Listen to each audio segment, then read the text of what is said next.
Please welcome the 8th Secretary of United States Department of Homeland Security, the Honorable Kristi Noem.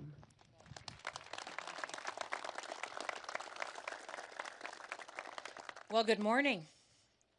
It is so wonderful and such an honor for me to get to come here and spend some time with all of you. And we're here to talk about how secure this border is and to celebrate that we have 1 year of a secure border and a secure United States of America. I want to say thank you to the gentlemen who all spoke before me and thank them for their leadership. To Paul and Rodney and Todd and Chief, just thank them for all that they've done to lead the men and women of the Department of Homeland Security in carrying out the mission that President Trump committed to fulfill for the people that live in our great country. I also want to thank Tom Homan for being the border czar. He was busy up in Minneapolis today and wasn't able to be here, but we thank him for his leadership as well.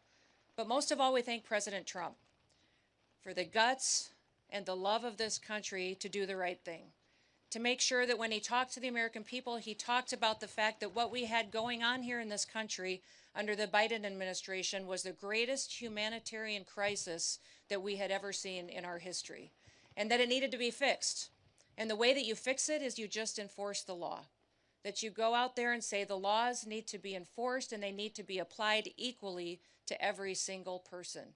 And that Americans come first because they're the people who have built this country, and that they're the ones who are here working jobs and putting their kids through school and doing the right thing to make sure that our freedom and our liberties are secured. So I want to thank him for his leadership, for the fact that he told the American people what we needed.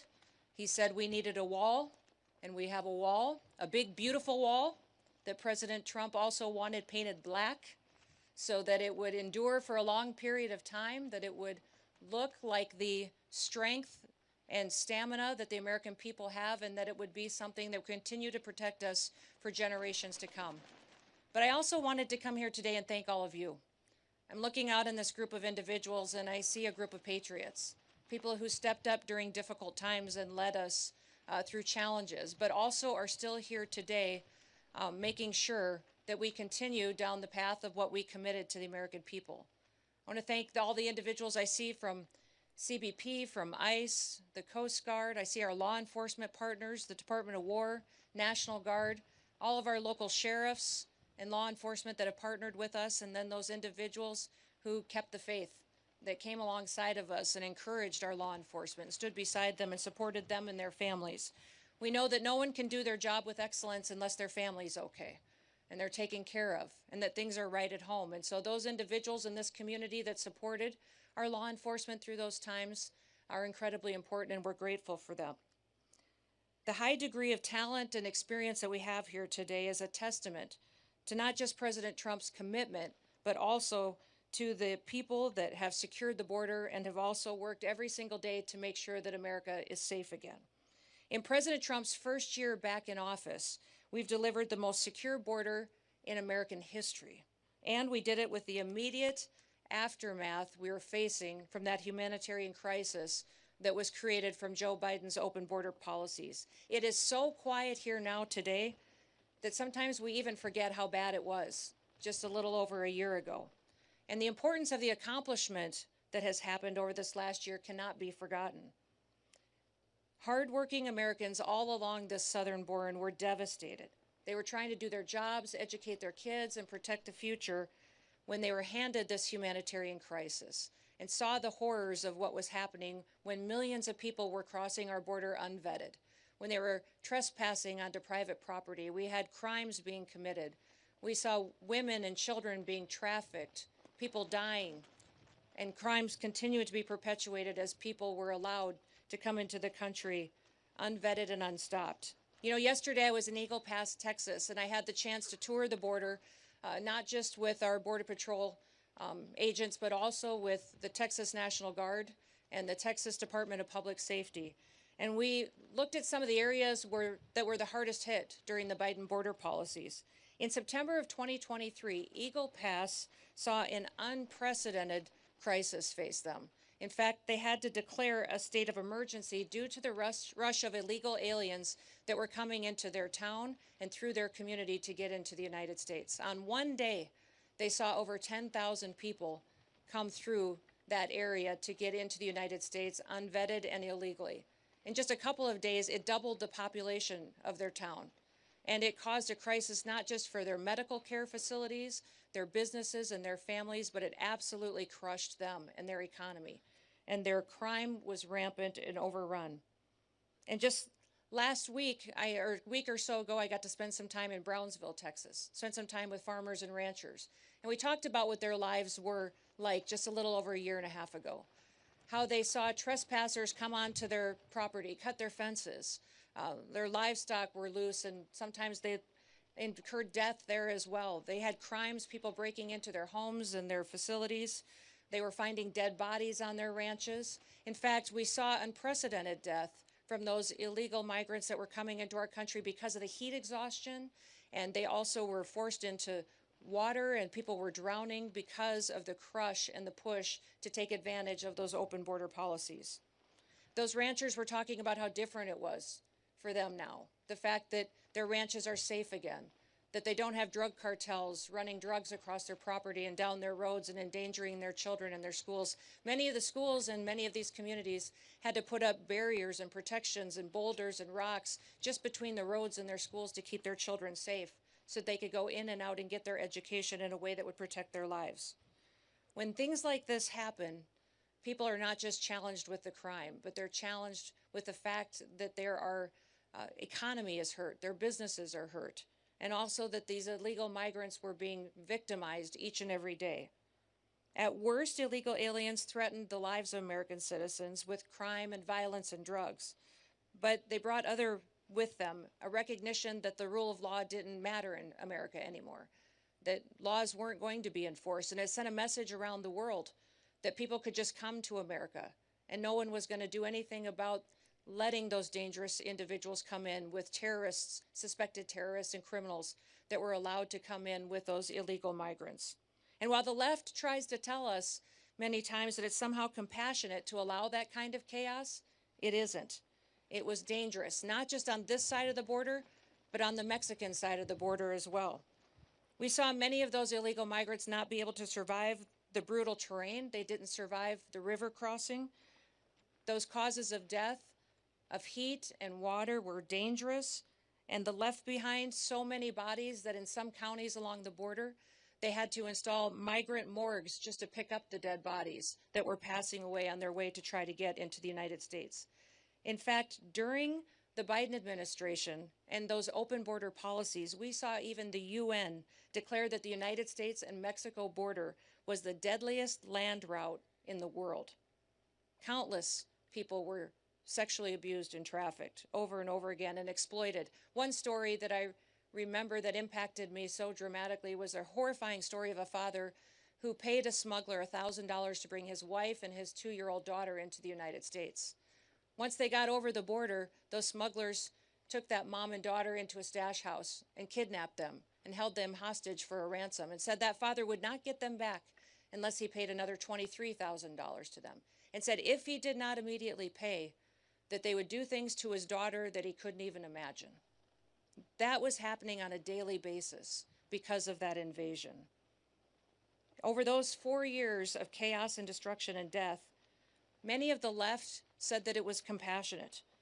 They said it was compassionate to let millions of people come in unvetted and be subjected to murderers and smugglers and cartels and gang members. Was it compassionate to make Americans share their communities with criminals? Was it compassionate to encourage men and women and children to break the law and to put their lives at risk, knowing that they could be victimized along the way? And was it compassionate to demonize those federal law enforcement officers that took an oath to uphold the law and to keep Americans safe? You know, the left and Democrats dare to harass, threaten, and dox our officers, assault the men and women of the Department of Homeland Security and our federal law enforcement. And they try to say that enforcing our immigration laws and arresting and deporting illegal criminals and violent criminals is inhumane. Well, what about the victims of that illegal crimes? What about the flow of drugs that were coming over our border and killing our next generation of Americans? What about the Angel families who lost someone that they dearly love, that they'll never have back again and don't have a future with? They don't talk about the Laken Rileys, the Jocelyn Nungarys. They don't talk about the Rachel Morans.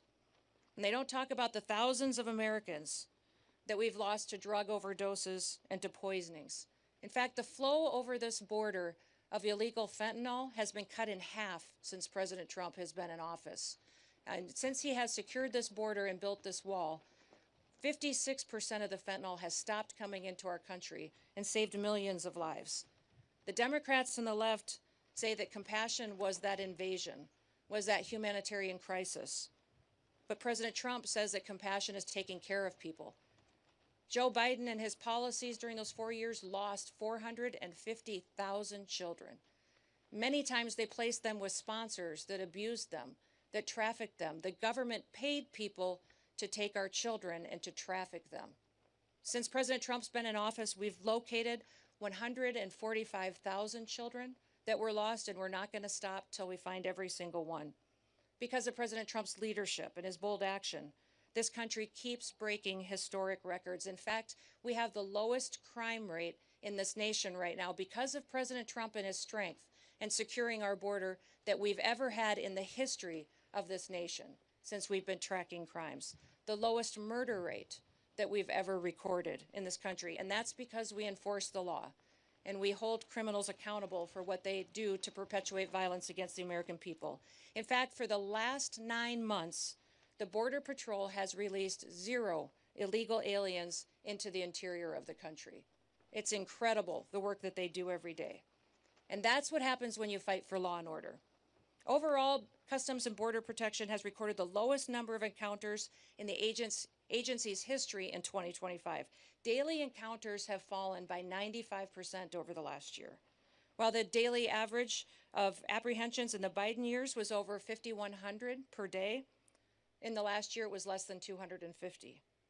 In addition to keeping the illegal aliens out, we're also protecting the American people from the deadly drugs that are coming in. And just in 2025, CBP seized over 600,000 pounds of illicit drugs. The death rate and the fentanyl deaths in this country have dropped in 1 year under President Trump. Because he secured the border, fentanyl deaths have gone down 30%.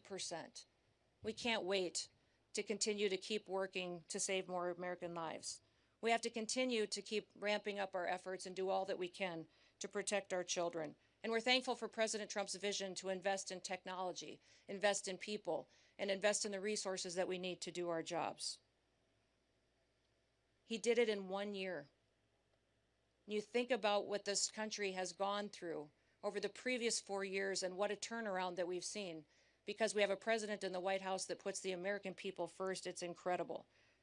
President Trump believed that we still have a country, and he believed that it was a country worth fighting for. Now we're hard at work to make sure it stays that way. And when the American people put President Trump in the White House, they said enough is enough. They chose him, they chose law and order, they voted to build the wall, they voted to send President Trump back to the White House. And it reminds me of John Adams. He said back in history, when they were building this country and founding this country, he said the very definition of a republic is a government of laws, not of men. We are a government of laws. We are a republic. And for 4 long years before President Trump, we saw what it was like when people put men above our laws. We saw how people were victimized and hurt and abused. And Americans didn't want to live like that anymore. The beauty of our republic is that our people have the freedom to choose. And when they elected President Trump, they chose differently. They chose someone who recognized that a country with no border is no country at all. A country that doesn't enforce its laws is a lawless country. We had never experienced the kind of chaos before in recent history that we saw during the Biden administration. And the American people rejected it. They rejected it and its lawlessness and chose to return to law and order. And with President Trump and all of you great law enforcement officers in front of me and those across the country that do their work every day, we've got a promise of a bright future and a promise of an amazing country for years to come. You have stood up and stood on the line to make sure that we have freedom and liberty for our children and our grandchildren for years to come. Thank you for the work that you do. I pray every day that God will continue to bless you, bless the work that you set your hands to and your families, They'll continue to bless this great country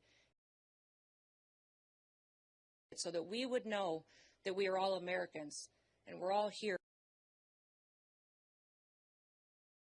The rest of the world follows America because we are the ones that provide the hope and the future for what the entire world should be. So may God bless you, and thank you so much for being the great Americans that you are. Thank you.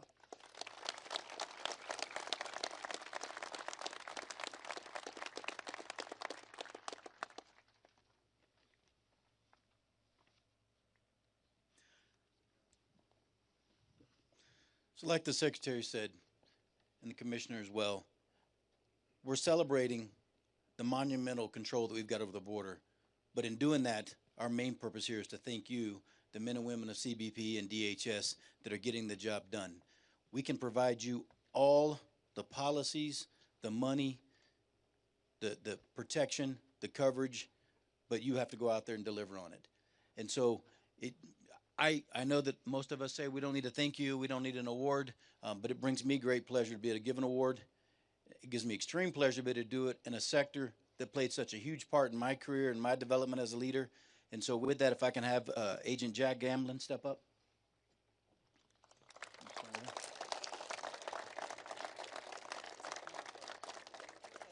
So today, Jack Gamblin is going to receive the Newton Azarack Award. I'm going to read to you why he's receiving that award. On June the 19th of 2024, Border Patrol Agent Jack Gamblin was critical in the apprehension of a Tucson homicide subject who shot at himself and other law enforcement officers in the Bryan Terry Station's area of operation. Responding to the area, Gamblin found the suspect vehicle speeding his direction while the suspect was firing at Agent Gamblin. Despite no cover and little to no concealment and at great risk to his personal safety, Agent Gamblin retrieved his service rifle, squared himself off to the threat, and returned fire, neutralizing the threat. BPA Gamblin's exceptional courage and action went above and beyond the call of duty, reflecting the highest credit upon himself and the United States Border Patrol. Agent Gamblin, if you can come over.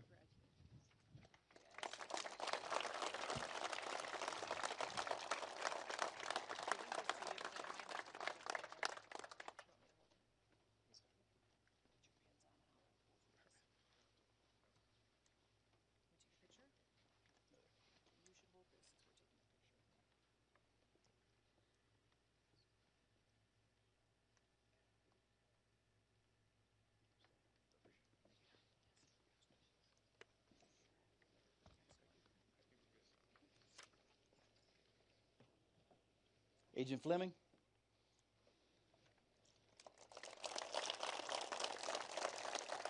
And Agent Gundry. Agent Fleming and Agent Gundry will also be receiving the Newton Azarack Award. On Thursday, February the 20th of 2025, Border Patrol agents Brandon Fleming and Bryce Gundry witnessed a devastating head-on collision that resulted in both vehicles being engulfed in flames. At tremendous personal risk to themselves, they selflessly dove into the wreckage, pulling the trapped civilians to safety and ultimately saving their lives. BPA Fleming's and BPA Gundry's actions, heroic actions, exemplify the core values of the United States Border Patrol and stand as a testament to their courage, selflessness, and unwavering commitment to protecting others. BPA Fleming and BPA Gundry went above and beyond the call of duty. Their bravery brought great credit upon themselves and the United States Border Patrol.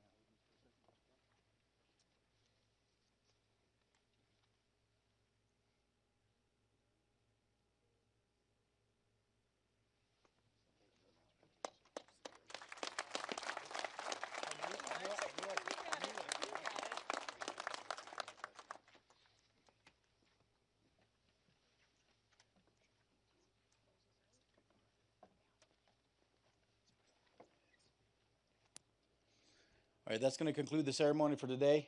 I know that some of you are going to stick around for some pictures afterwards, but outstanding work. Again, nothing brings me greater pleasure than coming back home. I was driving down here passing Rancho La Migra, and I'm like, man, this brings back some memories. Passing the I-19 checkpoint, got many loads with K9 Jarno up there, and then these hills. I remember when we had no wall down here, right? And I went to the checkpoint for about 6 months, and I come back down here, and I couldn't recognize the place anymore. I got lost, right? And so hopefully you all get lost as we continue to build the wall. Anyway, thank you very much, and again, we really appreciate all the hard work you guys are doing. Outstanding work. 2026, here we come. All right.